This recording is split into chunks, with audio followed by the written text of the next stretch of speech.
The greedy landlord of Amapu village. Long ago, in the Red Earth village of Amapu, there lived a landlord named Chief Bamadil. Now, Chief Bamadil was not born a chief. He became wealthy after inheriting many houses from his late father. Soon, he owned the biggest compound in the village, a tall building with blue zinc roofing that shone under the hot African sun. But as our elders say, when a man's pocket grows bigger than his heart, trouble follows. Chief Bamadil loved power more than kindness. When tenants could not pay their rent on time, he would call them privately and whisper shameful suggestions. Instead of showing mercy, he demanded personal favors in exchange for rent. Some, afraid of being thrown out into the street, agreed in silence. They carried their pain quietly, like a heavy calabash on their heads. Among the tenants was a young woman named Adis. She was known for her dignity and sharp mind. She sold vegetables in the market and cared for her younger siblings. One season, business was slow, and she could not complete her rent. Chief Bamadil summoned her. He cleared his throat and made his usual wicked offer. Adis' eyes burned with anger, but her voice was calm. "Chief," she said, "hunger may bend my body, but it will not bend my morals."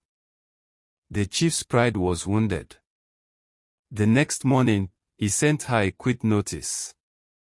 The village began to whisper. But the chief's secret did not end with women. Unknown to many, he also pressured a young man named Connor, a quiet tailor who rented a small shop in the compound. Chief Bamadil used his authority over both men and women, caring only about satisfying himself. He believed no one would ever expose him. But the gods of the land see what humans try to hide.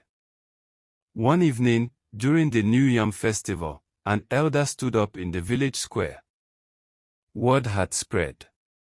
Tenants had spoken. Stories marched like pieces of a broken pot. The council summoned Chief Bamadil. At first, he denied everything. But witnesses came forward. Evidence was presented. The crowd murmured in disappointment. The eldest man in the council spoke. "A house built on shame will collapse in disgrace."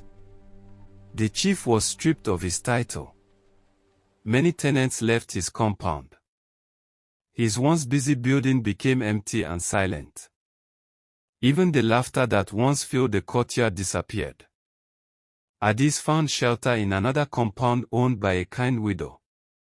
Connor moved his tailoring shop to a better location and prospered. As for Chief Bamadil, he sat alone in his large but empty house. Wealth surrounded him, but respect had left him.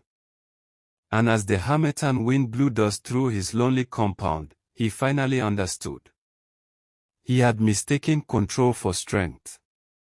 He had mistaken desire for power. And now, all he had left was regret. Moral of the story: power is given to protect, not to exploit. A person who uses authority to shame others will one day be shamed before all. And dignity is worth more than any rent. Thank you for watching. Please like, comment, follow and share.